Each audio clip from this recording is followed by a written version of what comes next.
Guys, kayo ba'y naiinip na sa inyong tahanan o kaya nababagot?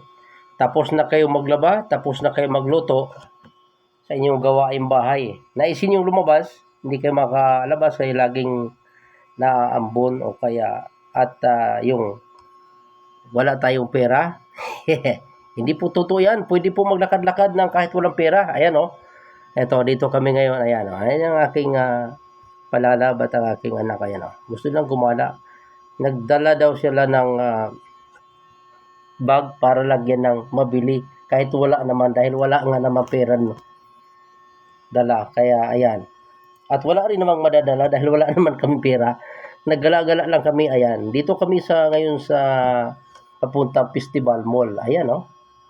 Gumilid lang kami itong area ito dahil ito yung medyo malamig na area at lalong-lalo medyo maambon. Sumisilong-silong lang kami dito sa area na ito at may atip naman yung daanan habang papasok kami sa papuntang Festival Mall. Ayan. Nagagala-gala lang kami dahil walang gawa, nakakainip naman sa bahay. Gala, kahit walang pera, wala namang problema eh. Pwede namang lumakad eh. Lakad-lakad lang para iwas stroke. Ganun lang naman eh. So, lakad-lakad lang kami. Ayan oh, makikita mo sa... Ayan, actually itong river na ito makikita natin. Daming isda po yan dyan, yung mga tilapia. Ang dami po.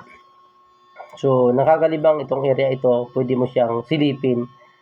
Ngayon nga lang medyo hindi siya totally makikita. Madaming isda yan pagka yung malinaw ang tubig. Ngayon kasi medyo malabo kasi medyo binaha lang, medyo malakas ang ulan. Kaya yan, gala-gala lang kami, silip-silip lang yan sa gilid na yan. Yan. Medyo malayo yung paglalakad mula sa pagbaba ng galing sa Sukat, pagbaba ng Alabang. Medyo may kalayuan yung papunta ng Festival Mall. Pero ito naman ang pinaka-purpose, yung maglakad-lakad. Ayan nga sila yung sinusundan namin. Ayan o. Ayun. Holding hands pa sila. Ayan mga kaibigan, ayan. Sinisilip namin pero medyo hindi makikita ang isda. Actually, daming isda ito pagka malinaw area. Pagka walang ulan ngayon, medyo binaha. Kaya silip konti at lalakad kami muli. Ayan o. Ayun. Nakikita ako. Ayan. Ito yung aking asawa. Maganda to asawa ko eh. Itong anak ko. Ayan. Sumilip sila oh. Nakakita sila ng malaking isda. Yung medyo malabo. At tumilalim ka agad. Ayan. Gusto nilang sumilip yan. Madami kasing isda talaga dyan. Totally. Pagka malinaw lang yung areas. Ayun. Susundan ko lang ito. Actually, ako yung bantay sa kanila. Escort lang ako nitong dalawa. Susundan ko lang kung saan ang punta na itong mga ito. Sunod lang naman ako para iwas inip sa bahay, iwas bagot sa bahay dahil wala nga naman pasok. So, gagala lang kami. Ayun. Tuloy lang mga kaibigan. Ayan sinusundan ko sila eh. Saan kaya ang punta nito? Alam ko naman, pag itong dalawa magkasama, alam ko, meron talaga itong importanteng pupuntahan sa loob ng mall na yan. Ayan. Tuloy lang, silip-silip kami. Actually madaming bilihin sa mga sidewalk. Wala nga lang kami pera eh. So, nagala lang naman kami. Punta na kami ng mall. Ayan. Eto, di rin naman kami nababasa habang naglalakad kasi may may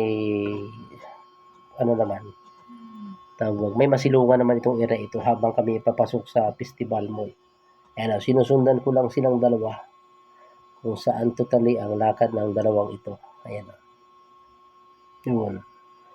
So, tuloy-tuloy lang mga kaibigan, iwas inip lang naman, gala-gala habang walang pasok kasi laging nauulan. Mauulan minsan, mainit konti, ulan palagi. So, ganito lang naman pagka tag-ulan at madalas itong mga bagyo-bagyo pagka ganitong mga panahon. Yan, gala-gala lang pag may tayo mga kaibigan dahil pag nasa trabaho naman, hindi naman tayo makakagala. Ayan, dito na kami sa entrance ngayon. Ayan, papasok na kami. Sundan ko pa rin itong dalawa kong mga mahal sa buhay. Ayan, dito na kami sa papasok na kami sa entrance. Sundan ko ito kung saan ang punta itong dalawang ito. So, gano'n lang naman kasimple. Ayan o. Mabuti na pakabait ni Mamang Guard. Alam niya nagbibideo ako. Hindi naman ako inisturbo sa pagpakita ng bag ko. Ayan, alam niya nagbibideo ako. Salamat po, Mamang Guard ha. Ayan.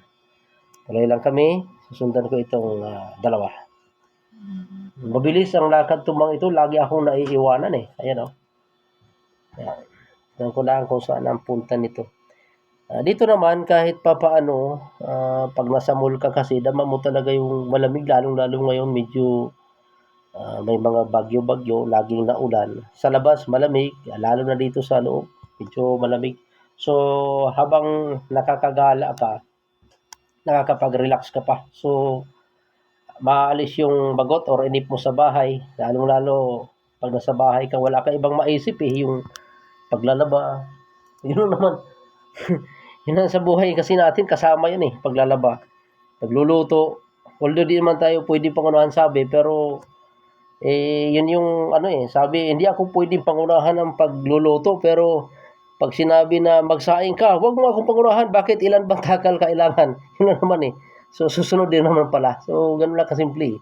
Ayan, dito na kami. Pero ingat kayo dahil ayan may train, although mga bata na yung nakasakay, pero ingat lang, baka sa sobrang bilis ng lakad, naghahanap ng mapag-isnakan, baka mabundol kayo dyan. Ayan, tumigil din naman ang dalawa, sinusundan ko. Ayan, nakiramdam sila eh. Yun. Okay, ayan, dalawa.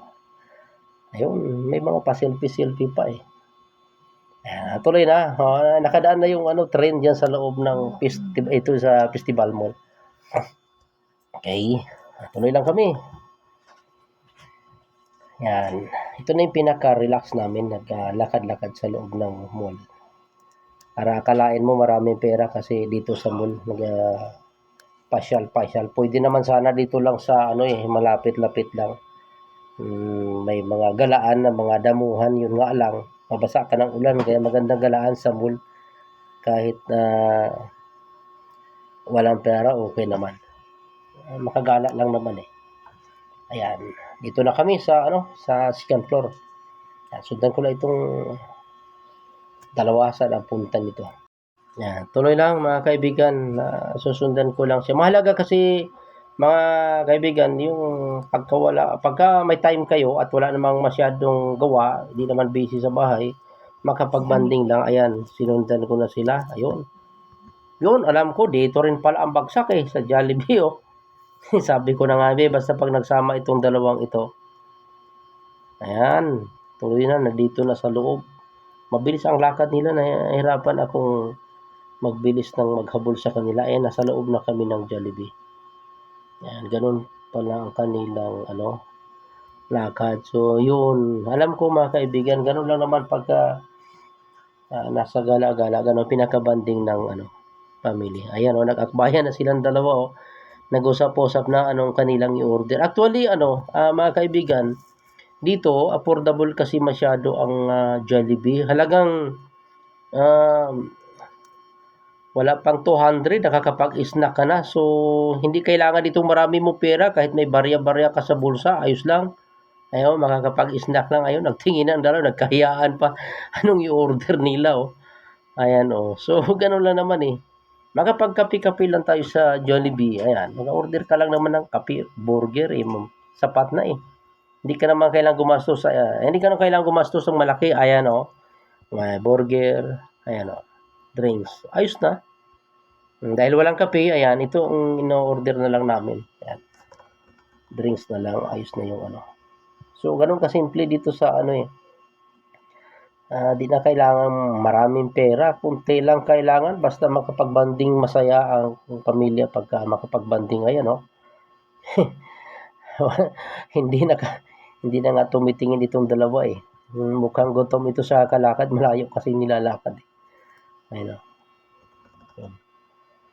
yun, harapan silang dalawa, hindi man lang ako inaya dahil sobrang nagutom siguro sa kanilang lakad So guys, yun lang po. Sana nag-enjoy po kayo sa aming paglalakad.